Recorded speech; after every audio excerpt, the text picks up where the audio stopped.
Hello students, welcome to the our channel child Guruji. તો આજે આપણે ધોરણ 11 ઇંગ્લિશ વિષયની જે તમારી એકમ કસોટી 27 તારીખના રોજથી લેવાની છે તેનું માટેનું આપણે આખું પેપર લઈને આવ્યા છીએ. અને તમે અહીંયા જોઈ પણ શકો છો, આપણે ક્વેશ્ચન્સ એકલા નથી જોવાના, સાથે સાથે તમારી માટે હું આન્સર્સ પણ લઈને આવ્યો છું, જેથી તમે આરામથી પ્રશ્નની સાથે સાથે જવાબ પણ શોધી શકો. જવાબ શોધવા તમારે બીજે ક્યાંય જવાની જરૂર નહીં પડે.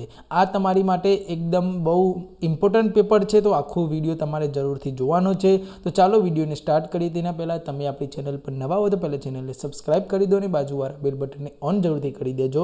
તો ચાલો જોઈએ.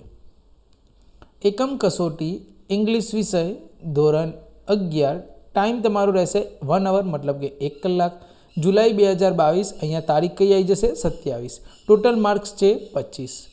ક્વેશ્ચન નંબર 1 છે, answer the following questions in 3 to 4 sentence each. 3 થી 4 વાક્યોમાં તમારે દરેક પ્રશ્નનો જવાબ લખવાનો છે. તો ચાલો જોઈએ. પહેલું, what unfortunate accident took place with Arunima while travelling on a train.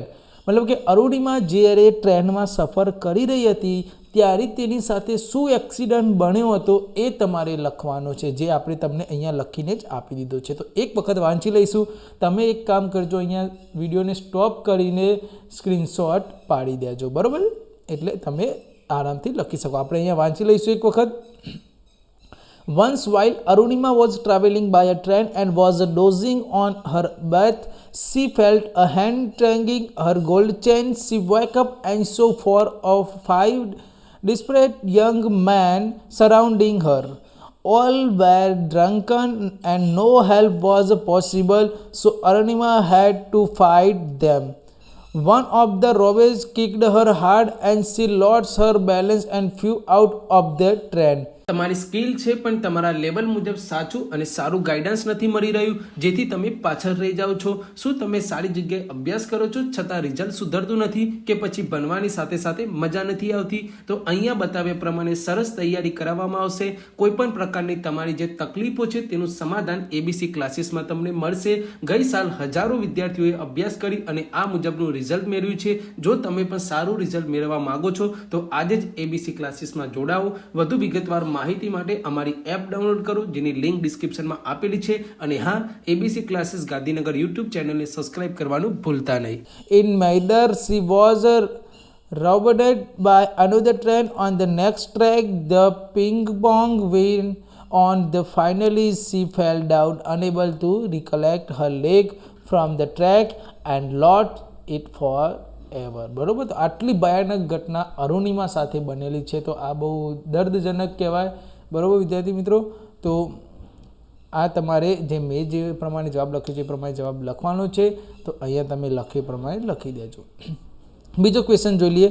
Describe the side the alibi show of the slope of the opposite mountain. એના માટેનો જવાબ આપણે આખો લખેલો જ છે. એક કામ કરજો, અહીંયા આપણો વિડીયો લાંબો નથી કરવો, તમે અહીંયા વિડીયોને સ્ટોપ કરી દો અને આરામથી આનો આખો આન્સર લખી દો, જેથી તમારો પણ ટાઈમ વેસ્ટ ના થાય અને તમને પણ આખો આન્સર મળી જાય. આગળ જોઈ લઈએ ત્રીજો question. Describe the fight between the bear and the mother leopard. તો એનો આન્સર પણ તમને અહીંયા જોઈ શકો છો, કમ્પ્લીટ આપી દીધો છે. તો તમે પણ આ રીતે જ તમારે આન્સર લખવાનો રહેશે. ક્વેશ્ચન નંબર 2ની વાત કરીએ. Read the extracts and answer question. એમાં અહીંયા તમને આપ્યું છે, પહેલું આખો ફકરો આપ્યો છે. આ આખો ફકરો તમારે એક વખત વાંચી લેવાનો છે. તેની પરથી 2 ક્વેશ્ચન છે. How does Autofab create opportunities of manufacturers, અને સેકન્ડ છે how will the customer and co coordinator in Autofab. તો બંનેના આન્સર લખ્યા છે. તો પહેલો વાંચી લઈશું આપણે. The Autofab manufacturing can invite customer to share design and development and the products and process with them, and it would lead to unexpected new products. Okay, this will create opportunities of manufacturing to satisfy the unique needs of their customer. એ જ રીતે જે અહીંયા બીજો question હતો, how will the customer co construction in Autofab, એનો answer અહીંયા જોઈએ.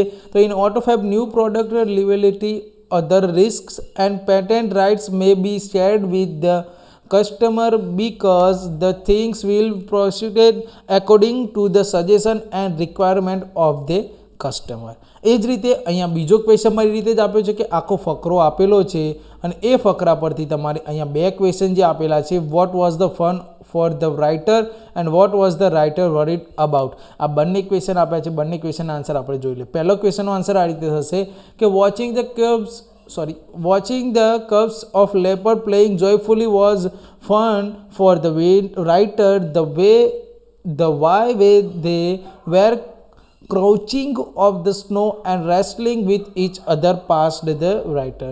Second આવશે, the writer knew that mother shepherd is a very ferocious when with the cubs and he debated that she must be nearby, so he was worried that he might be attacked by her any time. તો આ રીતેનો answer થઈ જશે.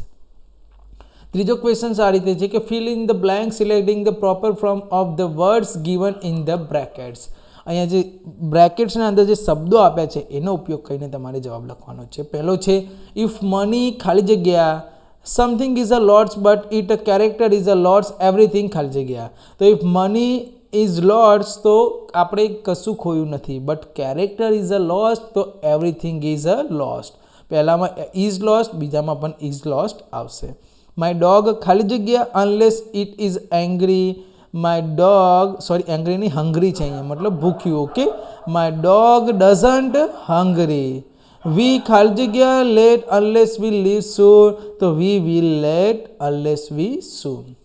આગળ ચોથો question છે કે read the following passage and answer the questions given below it. અહીંયા 4 માર્ક્સનો question છે જેમાં તમે જોઈ શકો છો એક ફકરો આપેલો છે. તો ફકરો તમારે એક વખત આખો વાંચી લેવાનો છે. તેની પરથી બે ક્વેશ્ચન છે કે flamingo live in a flock, true or false. બીજું છે writer about the sleeping habit of flamingos. ત્રીજો ક્વેશ્ચન છે why do flamingo change their legs while sleeping.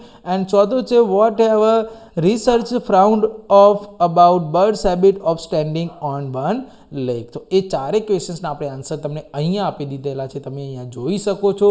તો એ જે પ્રમાણે અહીંયા આન્સર્સ લખ્યા છે એ જ પ્રમાણે તમારે લખી દેવાના રહેશે. ઓકે, તો વિદ્યાર્થી મિત્રો આ રીતેનું હતું આજનું આપણું પેપર. મેં તમને 25 માર્ક્સનું કમ્પ્લીટ પેપર આખું સોલ્યુશન સાથે તમને મેં આપી દીધેલું છે. તમને હજી પણ કંઈ ક્વેરી રહી ગઈ હોય, કોઈ એકાદો એવો ક્વેશ્ચન્સ હોય કે જેમાં તમને ના ખબર પડી હોય, કોઈ તમારે પ્રશ્ન એવો હોય આ કસોટી સિવાયનો કે જે તમારે શીખવો હોય, તો તમે તો પણ મને બિંદાસ કહી શકો છો. હું દરેકે દરેક તમારા ક્વેશ્ચન્સનો આન્સર આપી દઈશ. અને તમને વિડીયો કેવો લાગ્યો મને જ તમારે કોમેન્ટમાં બતાવવાનું છે કે તમને કેવો વિડીયો લાગ્યો છે. તો ચાલો વિદ્યાર્થી મિત્રો, મળીશું આપણે નેક્સ્ટ વિડીયોની સાથે. ત્યાં સુધી આવજો, જય હિન્દ, અને જોતા રહેજો આપણી ચેનલ ચાઇલ્ડ ગુરુજી.